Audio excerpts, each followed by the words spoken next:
Undang-Undang Tentara Nasional Indonesia atau UU TNI memasuki babak baru. Undang-undang yang baru saja disahkan oleh DPR RI kini digugat oleh sekelompok orang ke Mahkamah Konstitusi. 9 mahasiswa Universitas Indonesia mengajukan uji formil menggugat undang-undang tersebut ke Mahkamah Konstitusi pada 21 Maret lalu. Mas Rizal, saya mau minta gambaran dulu. Ini kan undang-undangnya sebenarnya belum ditandatangan oleh Presiden, tapi langsung digugat. Apa yang teman-teman mahasiswa mau tunjukkan sebenarnya kepada pemerintah? Oke, baik. Di sini kami ingin menunjukkan bahwasanya pemerintah ini udah kelewat batas dalam mempermainkan rakyat, mulai dari aksi. Karena kita bisa melihat bahwasanya draft naskah akademis dan draft RUU TNI itu sendiri tidak dipublikasi kepada masyarakat. Benar-benar mencederai hak konstitusional kita sebagai para pemohon, khususnya warga negara Indonesia yang seharusnya berhak mendapatkan draft dan naskah RUU TNI itu tersebut. Sivitas Akademika Universitas Muhammadiyah Yogyakarta juga bersiap melayangkan uji materi Undang-Undang TNI ke Mahkamah Konstitusi. Sivitas Akademika UMY menilai Undang-Undang TNI yang baru disahkan mengancam supremasi sipil dan bertentangan dengan semangat reformasi. Wakil Ketua Rektor UMY Zuli Qodir berharap Presiden Prabowo Subianto tak menandatangani Undang-Undang TNI. Kita berharap Presiden tidak menandatangani walaupun sudah disahkan oleh DPR, sehingga ada perpres untuk pembatalan terhadap Undang-Undang TNI. Menurut saya itu yang paling bijak dilakukan oleh Pak Presiden. Sebelumnya, DPR mengesahkan revisi Undang-Undang TNI pada rapat paripurna 20 Maret lalu. Menteri Hukum Supratman Andi Aktas menyatakan terbuka atas langkah masyarakat untuk uji materi Undang-Undang TNI ke MK. Menko memastikan Presiden akan segera menandatangani Undang-Undang TNI. Karena itu berikan kesempatan kepada pemerintah untuk melaksanakan Undang-Undang TNI yang baru disahkan kemarin. Kemudian biarkan dia akan diuji apakah benar bahwa kekhawatiran itu memang sesuatu yang mendasar untuk dilakukan atau tidak. Gimana akan Ya itu nanti kan pasti karena itu diundangkan Presiden, nanti tergantung Presiden. naskahnya tapi kan belum bisa diakses sampai saat ini. Tunggu selesai diundangkan. Untuk pada akhirnya perusahaan dan larang, silakan teman-teman. Pakar Hukum Tata Negara Bivitri Susanti memandang aksi hingga gugatan masyarakat karena rakyat marah sebab revisi Undang-Undang TNI kurang melibatkan publik. Proses mengajukan ini menggambarkan kemarahan mahasiswa yang ingin mencoba segala cara yang tidak menginginkan adanya Undang-Undang TNI ini, karena kita harus melihat proses kemarin itu tidak partisipatif. Jadi kalau ada klaim dari pimpinan DPR bahkan yang bilang sudah partisipatif, mari kita ukur sama-sama, karena Mahkamah Konstitusi sendiri sudah membuat putusan yang mengatakan bahwa partisipatif itu harus bermakna. Jadi ada hak untuk didengar, hak untuk dipertimbangkan, dan hak untuk mendapat jawaban atas pertimbangan itu. 3 pasal dalam revisi Undang-Undang TNI menuai kritisi publik.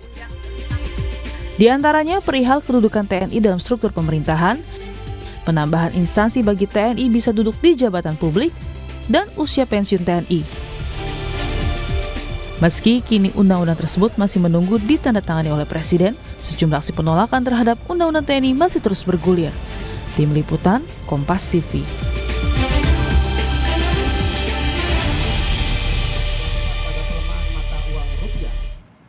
Saudara, setelah penolakan terus terjadi, kini Undang-Undang TNI yang pekan lalu disahkan DPR memasuki babak baru. Sehari setelah disahkan DPR, Undang-Undang TNI kini digugat ke Mahkamah Konstitusi. Gugatan dilayangkan karena proses revisi Undang-Undang TNI dinilai cacat prosedural. Lalu apa saja permohonan yang dilayangkan ke MK? Bagaimana peluangnya untuk dikabulkan? Dan apakah langkah ini bisa menjadi pertimbangan sebelum ditandatangani oleh Presiden? Kita akan bahas bersama sejumlah narasumber.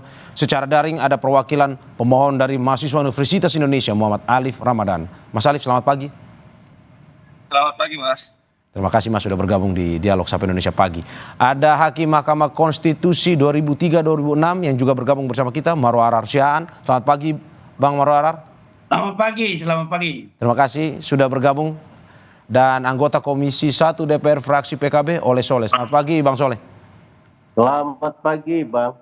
Terima kasih Bapak-Bapak sudah ada dan hadir di Dialog Sapa Indonesia Pagi hari ini.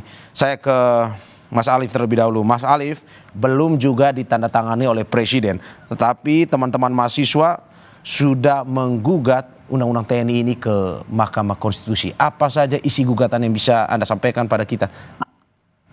Ya, sebenarnya sebelum mencapai atau isi gugatan apa yang kami layangkan, izinkan saya menyampaikan dulu bahwa spirit dari kami untuk mengajukan gugatan ini ke Mahkamah Mahasiswa, itu didasari oleh bagaimana pada hari Kamis, hari pengesahan tersebut, belum juga masyarakat turun atau masyarakat masih marah. Ini dengan luar biasa Bapak Ibu di DPR melakukan sidang paripurna dan pengesahan. Nah, jadi tentu dari garis besar bisa diperhatikan bagaimana adanya suatu kejanggalan di sini ketika rakyat marah, namun perwakilan rakyat malah bertindak sebaliknya. Adapun ke pertanyaan Mas mengenai isi gugatan, tentu kami menggugat dari tata cara prosedural karena idealnya atau pada dasarnya undang-undang sudah disusun suatu prolegnas, artinya sudah ada gambaran ke depannya apa yang akan dilakukan oleh Bapak Ibu di DPR, apa saja undang-undang yang akan disusun. Dan kami menemukan kejanggalan, kami tidak menemukan di prolegnas adanya undang-undang TNI. Namun dalam waktu singkat justru undang-undang ini yang dalam tanda kutip dikebut dan disahkan.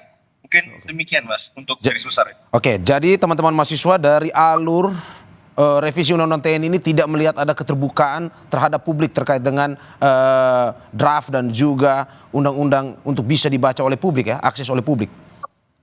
Ya benar Mas, sampai beberapa waktu juga bagaimana publik akan berpartisipasi, memberikan kritiknya ya terhadap kinerja apabila draft kasarnya saja tidak bisa diakses oleh publik dan publik memberikan pendapatnya. Oke, saya ke Bang Soleh. Bang Soleh, bagaimana menanggapi teman-teman mahasiswa ini bahwa sejak awal dari pembentukan revisi Undang-Undang TNI ini hingga disahkan masih menjadi tanda tanya terkait dengan keterbukaan ini? Baik, terima kasih. Ya.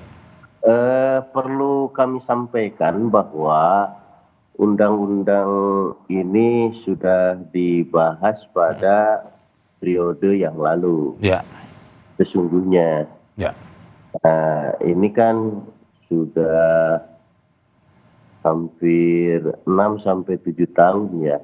Sifatnya carry over sesungguhnya ya. Sudah ini. Nah, sesungguhnya tidak menjadi sebuah menjadi sebuah baku bahwasanya di dalam sebuah prolegnas ini tidak bisa nambah misalkan seperti itu ya. Kalau misalkan di dalam prolegnas awal ini ada RUU yang akan dibahas itu ada 20 misalkan. Di dalam undang-undang ini tidak melarang untuk tambahan terhadap pembahasan undang-undang yang diusulkan. Baik itu inisiasi pemerintah maupun inisiasi DPR. Ya. Kalau mau digugat dari sisi itu, saya rasa kurang pas gitu ya. Kalau dari sisi bahwa ini undang-undang ini tidak termasuk daripada prolegnas karena memang tidak ada larangan untuk menambah lagi sebuah tambahan pembuatan undang-undang. Saya rasa kurang pas kalau dari sana. Bang, kalau yang digugat itu kan sebenarnya itu alasannya, tetapi kalau yang digugat ini kan sebenarnya terkait dengan keterbukaan informasi akses terhadap draft tersebut. Soal keterbukaan kan kita sudah meminta terhadap berbagai elemen bangsa kan. Nah, kalau misalkan tidak terbuka, ya rasanya kurang pas. Saya juga sampaikan lagi kurang pas. Karena pada dasarnya dalam rangka menggali informasi, dalam rangka bagaimana kami DPR ini ingin membuat sebuah undang-undang, ya kalau sempurna kan gak mungkin karena bukan Al-Quran gitu ya. Paling tidak mendekati daripada bagaimana ini sebuah undang-undang ini selain daripada mengakomodir daripada masyarakat, paling tidak itu kami mendapatkan sebuah wawasan, sebuah pengetahuan, dan yang paling pokok adalah soal pendapat dari elemen bangsa itu sendiri. Dan bahkan bukan hanya elemen bangsa yang lain, TNI sendiri pun kami minta saran dan pandangannya. Nah, seperti itu, Pak. Oke. Berarti seperti yang dikatakan, berarti hak untuk didengarkan pendapatnya, right to be heard, hak untuk dipertimbangkan pendapatnya, right to be considered, dan hak untuk mendapatkan penjelasan, right to be explained, sudah ditegaskan oleh Komisi 1, sudah dilaksanakan pada revisi undang-undang kali ini ya.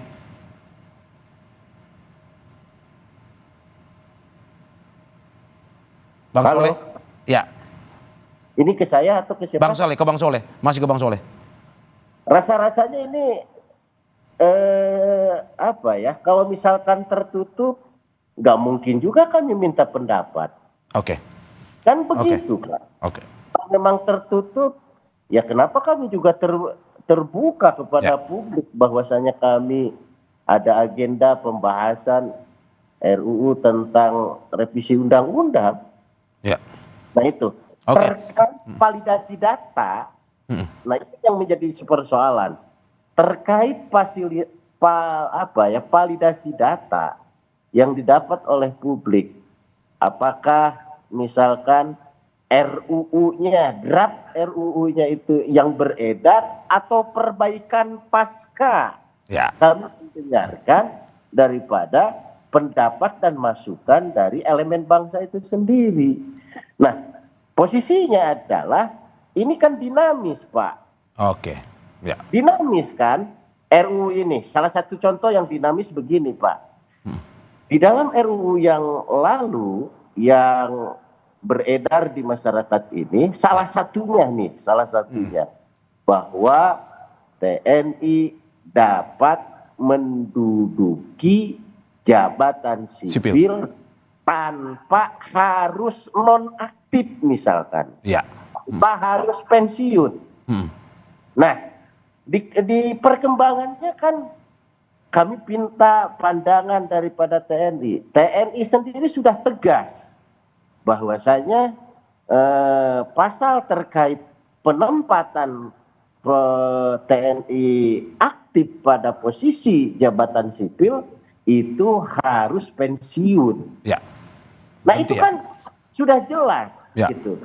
Soal misalkan terkait kekhawatiran duwi fungsi misalkan, jelas-jelas dalam saran pendapat kesimpulan tentang RDP terhadap minta saran pendapat dari TNI sendiri tegas-tegas bahwa TNI mereka ini Panglima dan kawan-kawan ini menyatakan bahwa mereka akan menjaga betul terkait supremasi sipil.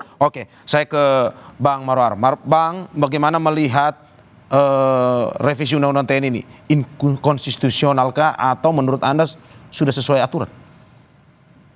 Pada saya ini sekarang. Ya, saya kira kita harus mengukur tentunya dari apa yang menjadi ciri bangsa kita sebagai negara demokrasi dan yang tunduk kepada konstitusi yang telah menyatakan bahwa setiap undang-undang itu boleh diuji tentunya kepada bagaimana prosesnya, itu yang disebutkan uji formil, di mana dalam proses itu tentunya serangkaian syarat-syarat sudah ditentukan dalam undang-undang tentang pembentukan peraturan perundang-undangan. Jadi kalau dikatakan tadi oleh Pak Soleh mungkin yang menjadi masalah, dan menurut saya mahasiswa melihatnya juga bahwa ketidakterbukaan itu tentu nampak dari apa saja yang menjadi ruangan yang tidak bisa diakses di dalam proses pembahasan. Itu sudah menjadi satu indikator tertentu di mana pembentukan peraturan perundang-undangan kita berdasar daripada karakteristik demokratis itu yang disebutkan partisipasi publik itu harus terbuka dan kecuali tentu tentang mengenai rahasia-rahasia jabatan, ada rahasia militer, rahasia pertahanan dan lain sebagainya. Oleh karena itu menjadi masalah mungkin di sini karena memang tampaknya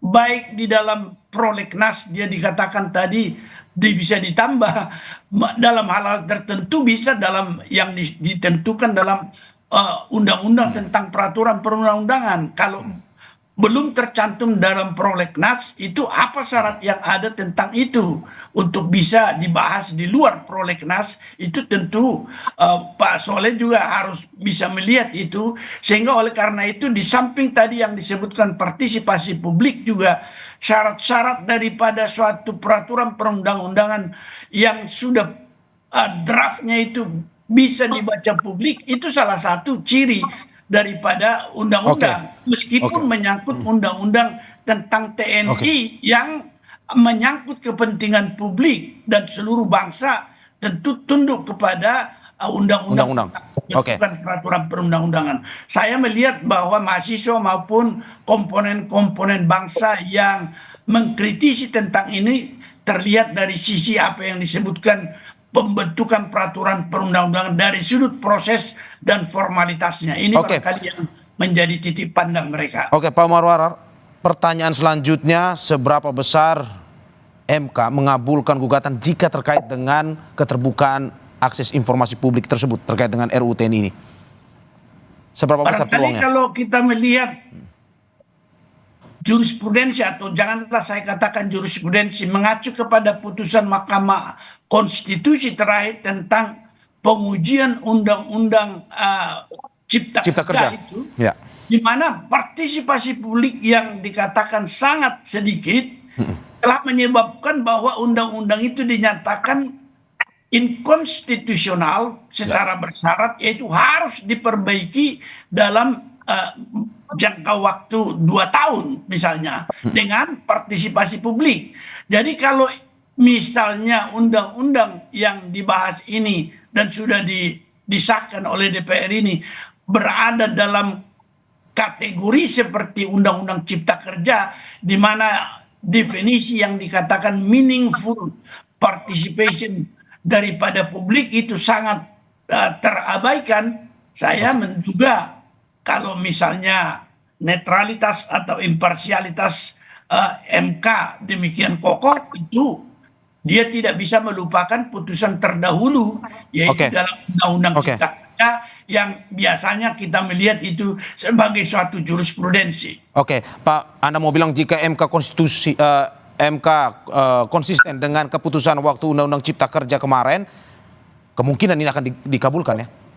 Kalau rumusan tentang apa yang dikatakan partisipasi publik yang bermakna itu di dalam Undang-Undang TNI ini sepertinya sama dengan yang terdapat di dalam pembahasan Undang-Undang Cipta Kerja yang lalu. Ya, saya kira ya. Oke, pertanyaan selanjutnya Pak, apakah mungkin saja petitum-petitum lain yang digugat oleh mahasiswa ini, apakah mungkin saja juga memiliki kesempatan yang besar untuk dikabulkan oleh MK? Tetapi sebelum dijawab, kita saksikan usai jeda. Terima kasih masih di Sapa Indonesia Pagi bersama saya Maria Sarung dan sejumlah narasumber saya. Perwakilan pemohon dari mahasiswa Universitas Indonesia Muhammad Alif Ramadan yang tadi melalui sambungan Zoom dan sekarang sudah ada di studio. Terima kasih Mas Alif. Dan juga Hakim Mahkamah Konstitusi 2003-2008 Mauro Arsiaan dan anggota Komisi 1 DPR RI fraksi PKB Oleh Soleh. Saya ke Mas Alif lagi. Mas Alif, bagaimana melihat bahwa kemarin masyarakat, teman-teman mahasiswa melakukan aksi demo terkait dengan saat pengesahan Undang-Undang TNI ini. Tetapi di dalam perwakilan rakyat sendiri tidak ada yang menolak satupun dan akhirnya pengesahan dilakukan. Biasanya kan ada drama kalau merasa bahwa ada yang cacat formil dan segala macam. Tapi kemarin semua satu suara sepakat sah Undang-Undang TNI. Tanggapan Anda seperti apa? Makanya ini yang sebenarnya Mas menjadi kejanggalan bagi publik seharusnya.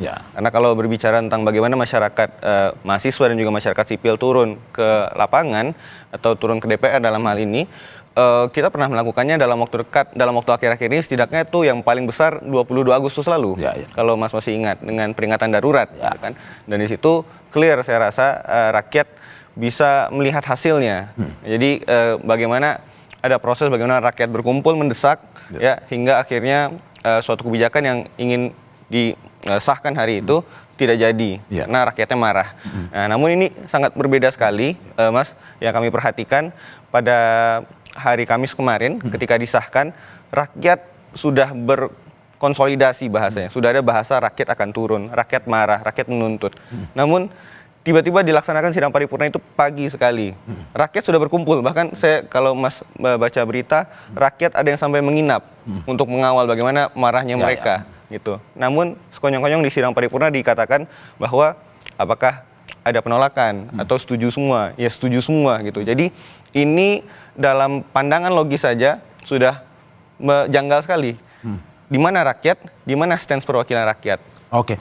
Akhirnya ini dibawa ke Mahkamah Konstitusi dengan tadi seperti Anda bilang poinnya adalah terkait dengan keterbukaan. Apa bukti yang menguatkan Anda nantinya di Mahkamah Konstitusi terkait dengan ini untuk memperlihatkan bahwa memang tidak ada keterbukaan informasi terkait dengan akses draft RUU TNI ini? Iya benar, maka kalau saya tanya ke Mas, apakah Mas bisa sebagai warga negara, Mas sekarang bisa mengakses draftnya atau tidak? Oke, kemarin memang dari pemberitaan yang dilakukan oleh Kompas sendiri memang masih ada terkaitan dengan kesulitan mengakses draft itu. Ya, kalau dari teman-teman mahasiswa? Sama, kami sama seperti Mas, sama seperti masyarakat lainnya juga, kita semua kesulitan mengaksesnya. Maka lagi-lagi bagaimana mungkin atas dasar apa ya kalau dibicarakan secara logis, atas dasar apa Bapak Ibu di perwakilan rakyat bisa mengatakan bahwa mereka menyepakati suatu hal yang ini sudah disetujui oleh rakyat, kan gitu sebenarnya Mas. Ya, hanya saja Bapak dan Ibu berada di ruang sidang, kita di luar sidang gitu kan. Sementara rakyat saja tidak diberikan akses untuk terhadap draft tersebut gitu. Apa yang bisa disepakati kalau draftnya tidak ada? Satu hal juga Mas yang harus saya tambahkan, ketika beredar informasi draft ini problematik, banyak kritik atau pandangan dari masyarakat, saya rasa itu adalah suatu aspirasi dari masyarakat. Namun yang cukup kecewa dari saya dan teman-teman adalah ketika dikatakan ini banyak kritikan atau masukan atau input dari masyarakat terhadap draft ini, namun dari Bapak Ibu dari DPR mengatakan draft ini belum fix, akan diganti dan di-keep dulu draftnya. Jadi bagaimana ini? Apakah DPR ada kegamangan ya di situ ya? Oke, sip. Oke, saya ke Bang Soleh. Bang Soleh, bagaimana melihat bahwa tadi seperti yang dikatakan oleh Pak Marwar, ini jika MK konsisten dengan keputusannya waktu Undang-Undang Ciptaker kemarin terkait juga sama keterbukaan draft, ini kemungkinan bisa dikabulkan gugatan dari teman-teman di mahasiswa UI ini. Dari DPR sendiri melihatnya seperti apa?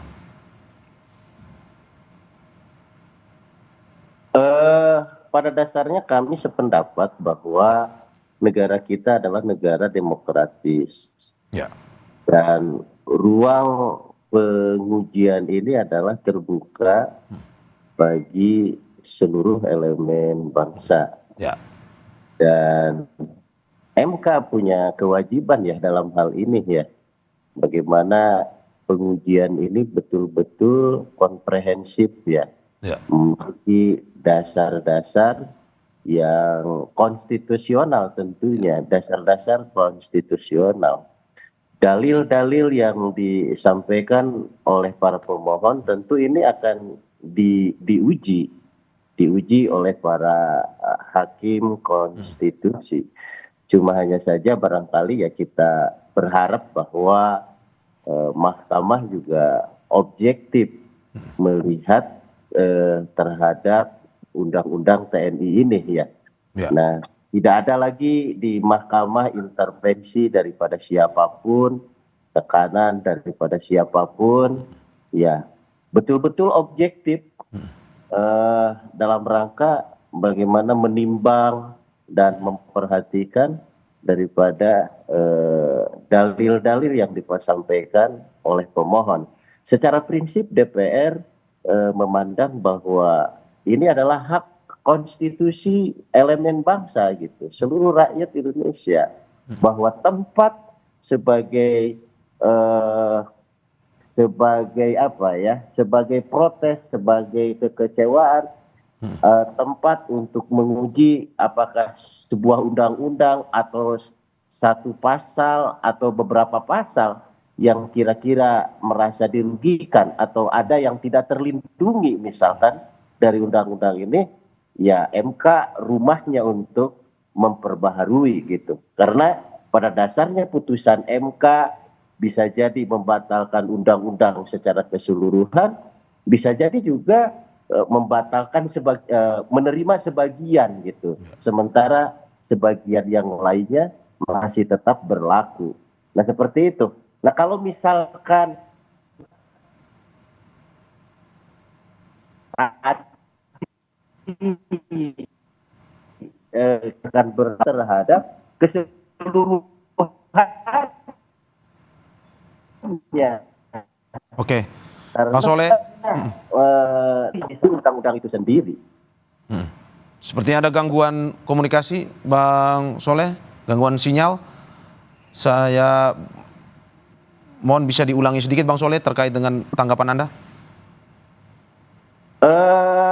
Ya, ini sudah jelas. Pada prinsipnya kami memandang bahwasanya hak konstitusi daripada seluruh rakyat, hak konstitusi seluruh elemen bangsa ini terbuka lebar. Bahwasanya dikira ada sekelompok orang, ada sekelompok elemen bangsa yang tidak puas atau merasa ketidakadilan atau ada merasa ancaman bagi sebagian masyarakat terhadap diberlakukannya sebuah undang-undang, ya rumah MK sebagai tempat untuk bagaimana ketidakpuasan, ketidaksetujuan, kekhawatiran dan yang lain-lain ini MK ya sebagai tempat pengujinya.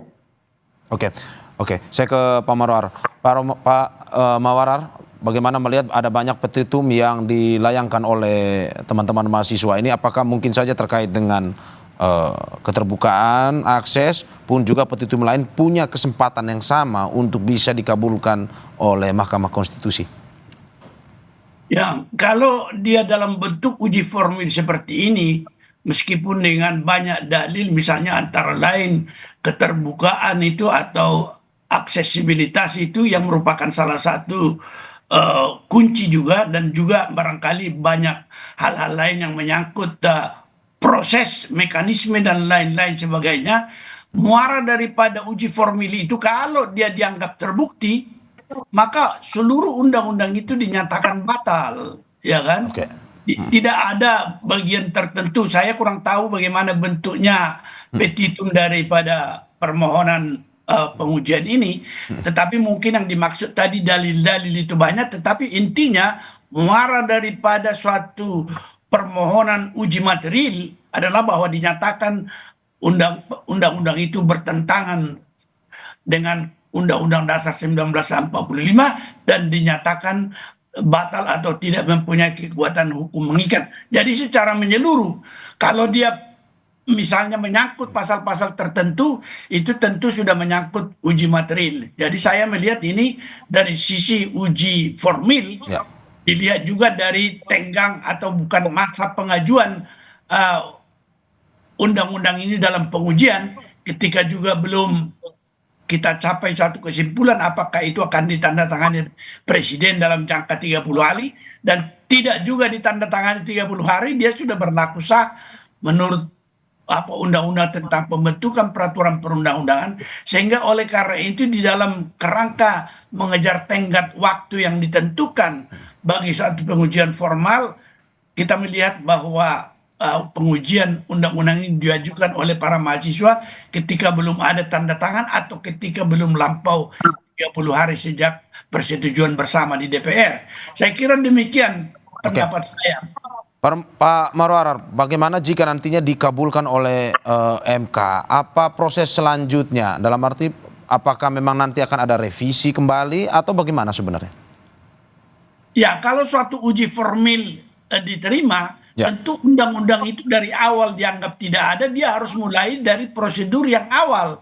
Apakah itu mulai dari penyebarluasan draft itu, apakah dia mulai masuk kalau prolegnas itu misalnya ketentuan mengenai pemuatan dalam prolegnas tidak terjadi, itu harus ditentukan dulu. Tergantung pada situasinya. Saya belum menangkap seluruh data-data tentang ini. Tetapi intinya bahwa kalau dia sudah dinyatakan batal, tentu dimulai lagi satu proses yang semula di mana ada kelemahan yang disetujui oleh MK, diajukan oleh mahasiswa, tentu akan merupakan titik tolak yang penting untuk memperbaiki keadaan itu. Kalau misalnya partisipasi publik yang tidak ada dari awal, draft itu sukar diperoleh, kita harus mulai dari sana tentunya, sehingga dimulai lagi proses itu seperti proses pembentukan perundang-undangan yang baru. Oke, Pak Marwar, berarti dengan kata lain sederhananya kalau dikabulkan oleh MK, pengesahan kemarin itu dinyatakan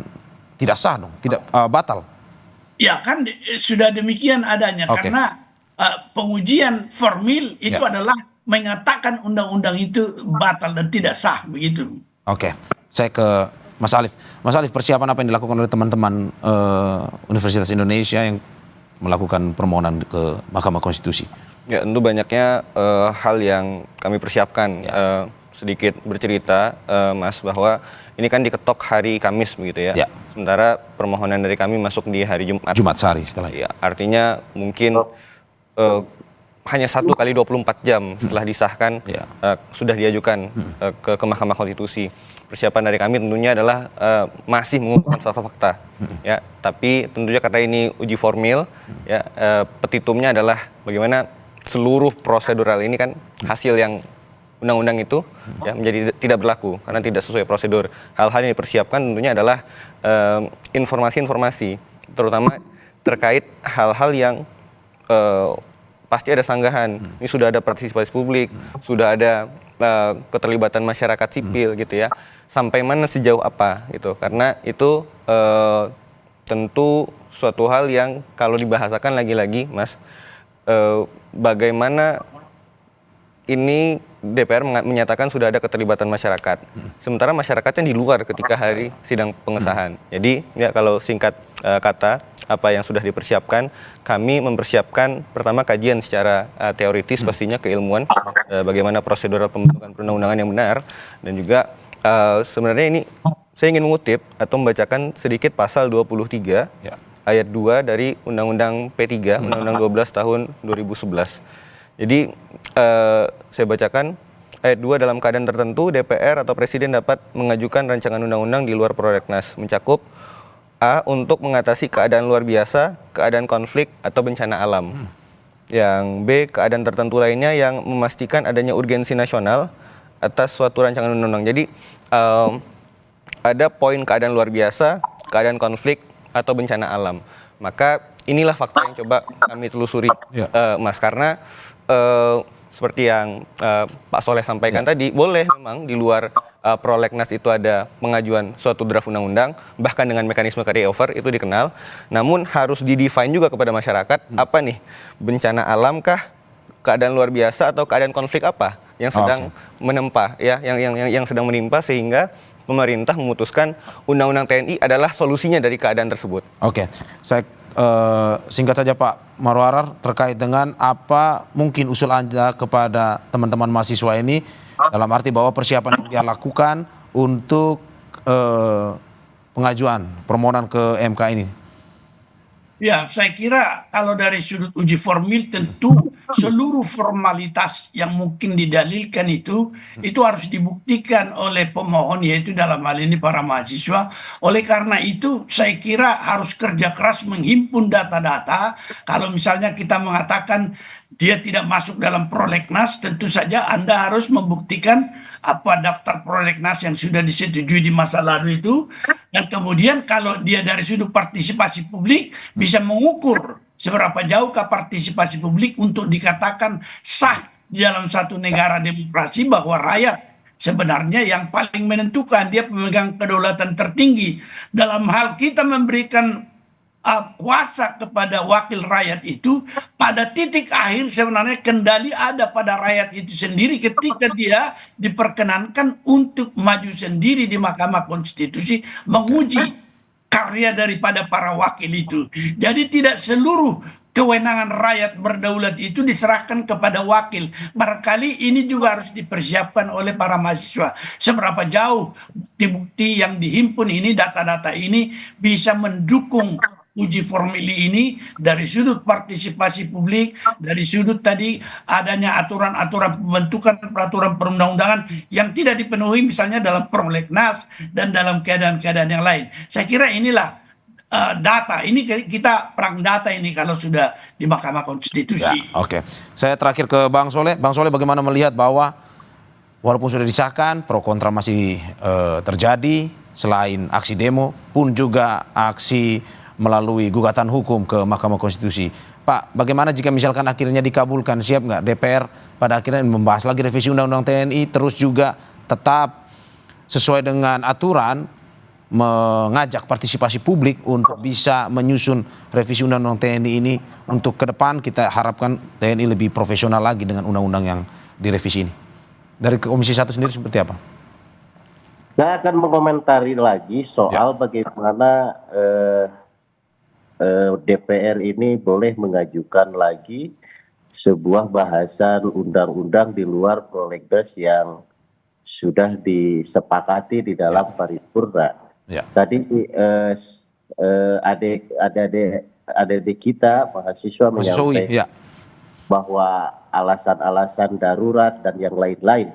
Nah, saya pastikan di sini bahwasanya semua elemen bangsa sedang mengawasi, sedang melihat, mengawasi terkait pelaksanaan Undang-Undang 34 tahun 2004, di mana bahwasanya salah satunya misalkan ada kepala bulog dari TNI.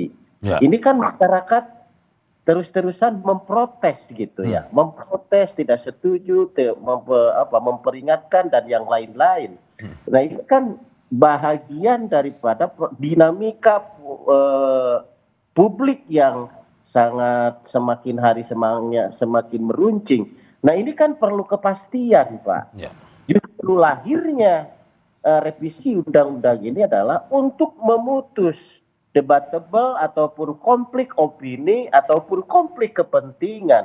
Bahwasanya dengan lahirnya revisi undang-undang ini untuk supaya tidak ada lagi konflik-konflik lain gitu.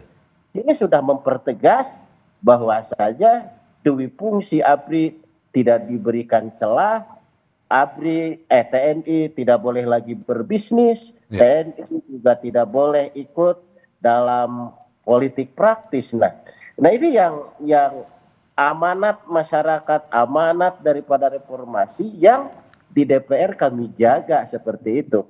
Nah, maka oleh sebab itu kami juga sudah menyarankan kepada pemerintah, terutama dalam hal ini adalah TNI, setelah kemarin kita sahkan undang-undang ini, maka tidak ada boleh lagi satu orang pun TNI aktif yang ditempatkan di kementerian atau lembaga publik.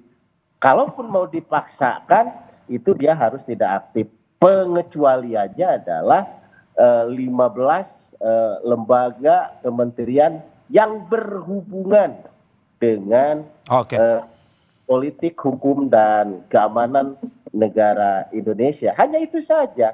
Dan supremasi sipil tetap diutamakan ya Pak ya.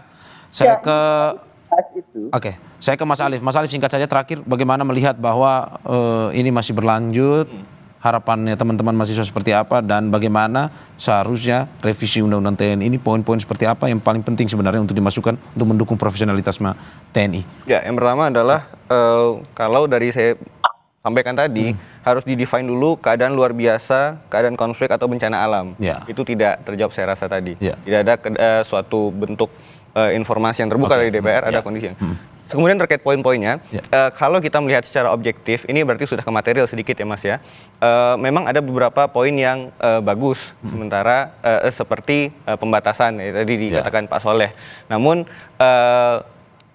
itu kan hanya satu pasal kalau dibahasakan. Sementara undang-undang itu banyak rangkaian pasal. Ya, dan ini menjadi kekhawatiran bagi masyarakat, apakah kalau dibahasanya sekarang istilahnya adalah pasal gula-gula. Ini pasal yang baik ini, ya pro kepada masyarakat, tapi di pasal lainnya membunuh masyarakat. Kalau di draft yang beredar saya sampaikan saja pasal 8 ayat 2 kalau tidak salah. Awalnya TNI menjaga wilayah pertahanan di perbatasan. Tapi di draft yang beredar, ya saya nggak tahu ya Bapak Ibu di DPR draftnya yang mana, ya itu TNI bisa menjaga seluruh wilayah darat. Jadi studio ini Mas bisa dijaga. Dan itu yang masih menjadi pertanyaan terus teman-teman mahasiswa ya.